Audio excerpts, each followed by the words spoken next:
Okay, so work is progressing on the dashboard, and what I'm doing now is I'm kind of going to lay out on the aluminum where the gauges go, and these are going to get done with a annular cutter in the mill, but I still need to find the center of each hole.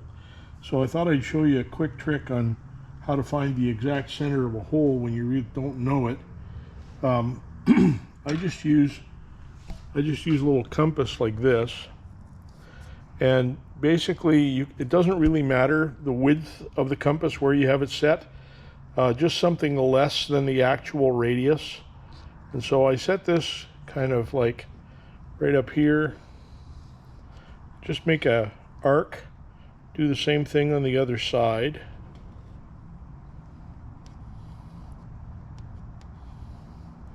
Then come up here, make another arc, come down here, make another arc, whoops, and then just take a straight edge and connect the, where the arcs cross, lay the straight edge across that.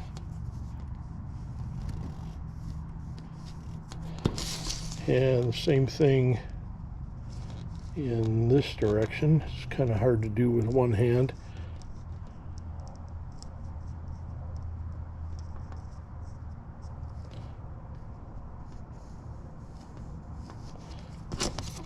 So basically, where this one is a little off, but where the arcs cross here and here, here and here, then all you have to do is take a straight edge and go across those, and you'll find the center. I wasn't quite on the center there before, but I mean, it's going to be close. So let's do one more just to see.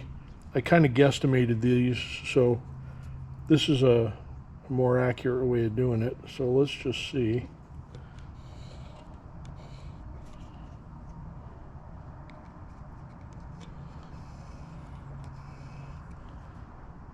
It doesn't really matter where on the circumference of the circle you put the point of the compass. As long as you get four arcs, you'll be okay. And again, one-handed is a little tricky here, but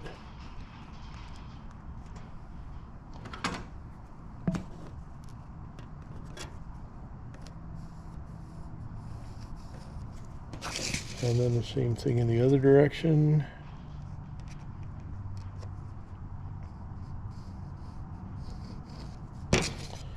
And that's how you find the center of a circle when you don't know it and you don't have anything to measure with. You notice I didn't measure a thing. There was no tape measure, no nothing involved. That's just how you find the center of a circle quick and easy when you have no other way. And this one here, you can see I had the compass a little more open, so the arc was closer, but yeah, you see how close you get. So that's a quick and easy way of doing it. So just figured I'd show you that while we're working on these things. So the next thing to do is I'll be cutting these out. I'm waiting for my annular cutter to come in from the folks over at McMaster, and I'm going to put this piece in the mill, and I'm going to cut these 4 holes out, and then I'm going to mill out the hole for the holly, and then we can get these ends bent. They're going to bend down and kind of fit into the dash, and then it'll be time to fasten everything in place, and then I can dismantle it all so it can go for paint.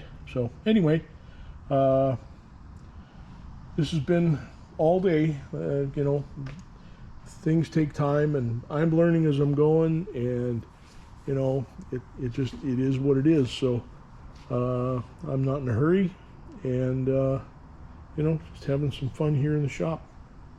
So see you next time. Thanks for watching. Okay, it's another day in the shop. Still working on this dashboard. Feeling a little better. So hopefully we can get some stuff done today. I'll take you over to the bench here, such as it is, the mess that the bench is, and kind of show you what we got going on. So I think in the last video I was making these pieces that are going to hold the glove box panel. They'll still need to be screwed and tapped and stuff, but today I'm going to cut this area out because the Holley dash is going to recess in there. Let me just grab that dash real quick. So the Holley dash is going to get recessed in and fit flush.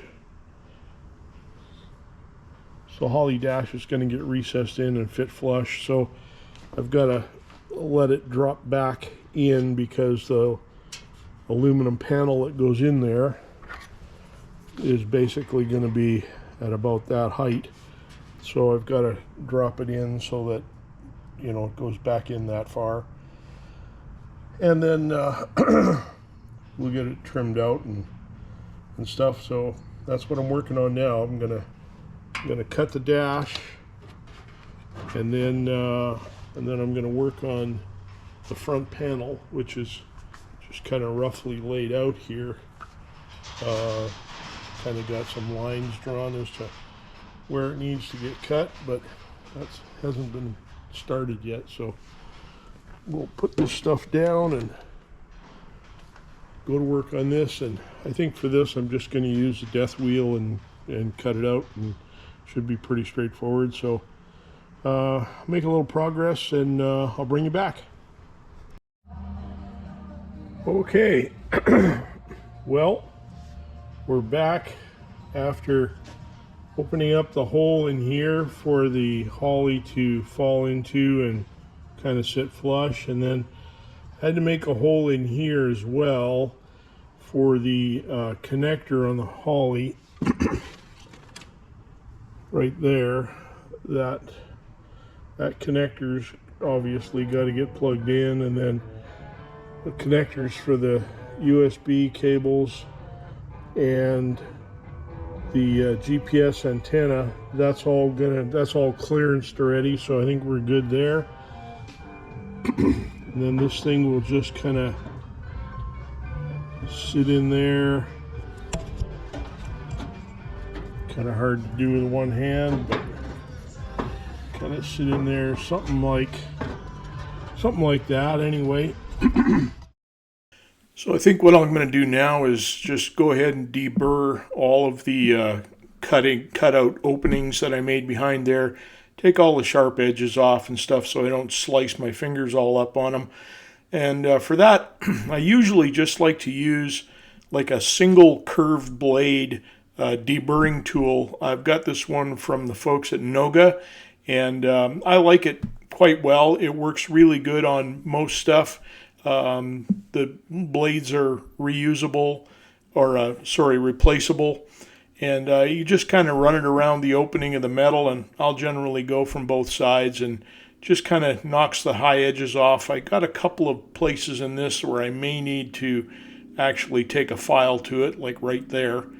But anyway, I'll just kind of deburr this so I don't cut my hands all up, because I'll be working on this thing for a while. What I'm going to do also is I'm going to build kind of a metal box that the Holley is going to slide down into, so it's going to get actually mounted into its own sort of little enclosure right there. So that should be pretty good. I think it should look good, and it should be really secure. So here I'm just kind of showing you the paper templates that I use to make the metal parts, and get that to fit, and then cut the metal piece and bend it, and you can see it fits pretty well. That'll get welded in, and then there's the metal box for the Holley that I was talking about earlier, and it fits really nicely in there. That's all welded into the dash. And then this is a first for me. I've never done engine turning before, and I thought I'd try my hand at it, and as it turned out, I was pretty happy with it. You know, I did make some mistakes, and I had to do a couple of pieces over again. But you know, at the end of the day, I've learned something new, and I kind of like the way it turned out. So I'm pretty happy with that.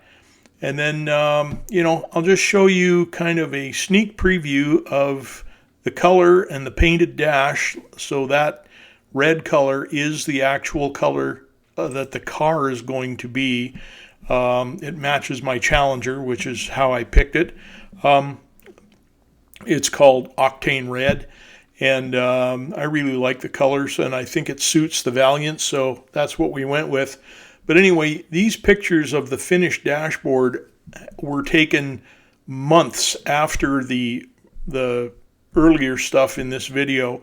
My car's been at the paint shop now for over 7 months, and it's due back soon, so hopefully we get it.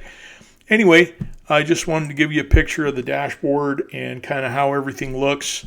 The redundant gauges that I've got just for driving down the road, quick check on everything without having to find the numbers on a digital display. I like analog for that. And then also pretty proud that the first time I tried it, I managed to get my chassis certified for 8.5 seconds, so I've got NHRA certified chassis now too. So that's going to be it for this video. The dash is finished and ready to go in the car if that ever gets back from Paint Shop Purgatory. And you know, thanks very much for watching. I appreciate it. I really enjoy reading all the comments. So like, comment, subscribe, all that good stuff. Thanks very much for watching. We'll see you next time.